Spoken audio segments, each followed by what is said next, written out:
Here we are on Chainbridge Road in upper middle class, all white DC. I sometimes call this Upper Caucasia in DC. This is a street full of ruling class tax predators.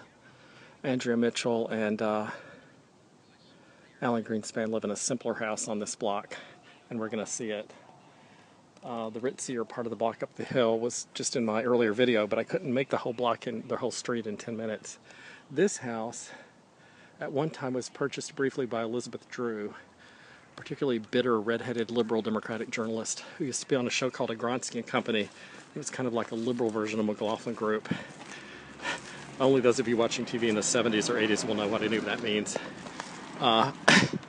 Anyway, Elizabeth Drew was kind of like Maureen Dowd crossed with Eleanor Clift.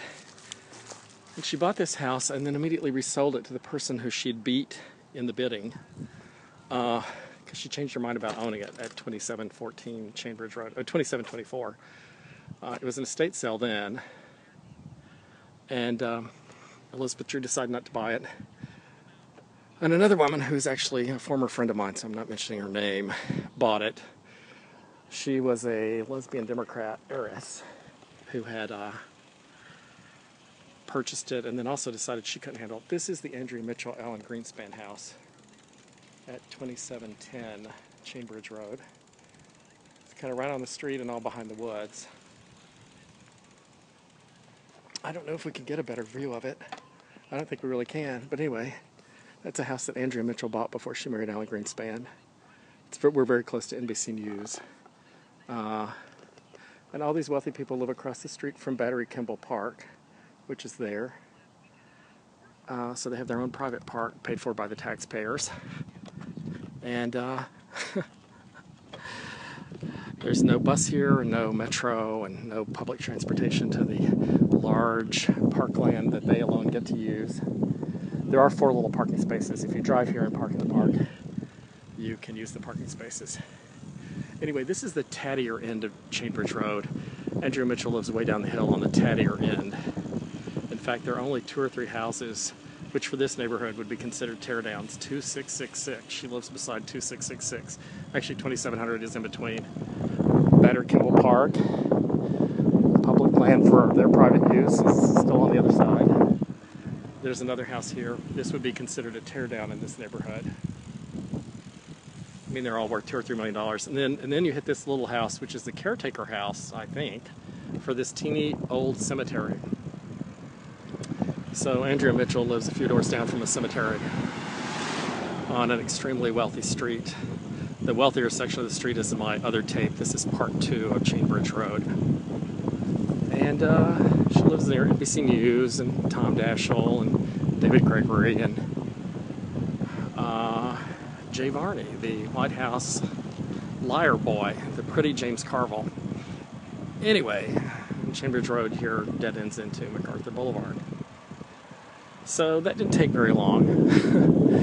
And what we're going to do now is go down MacArthur Boulevard in Palisades, I think. I think that's what we're going to do, if we can manage to drive up and down hills with one hand without breaking our bones or our iPad.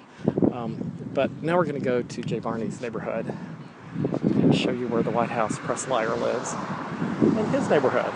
Also, an almost all-white upper middle-class neighborhood where all these people, as soon as they have any money, while screaming at everyone else in the country and calling them a racist, oh, Battery Kimball Trail. So apparently you can walk through the woods and come out in the woods right across from Andrea Mitchell and say boo at her.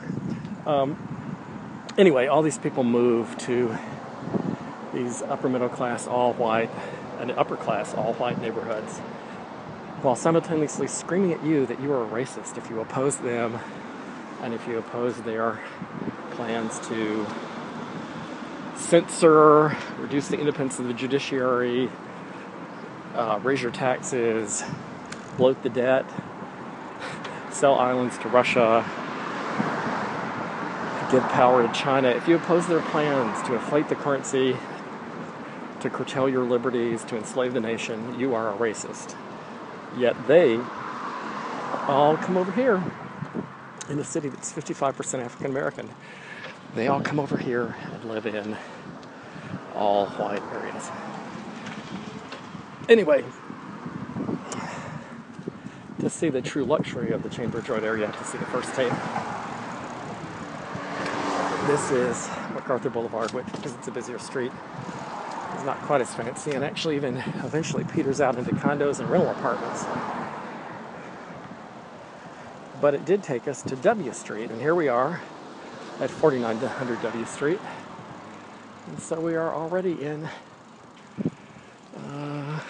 Jay Carney's neighborhood. We'll do another tape for that.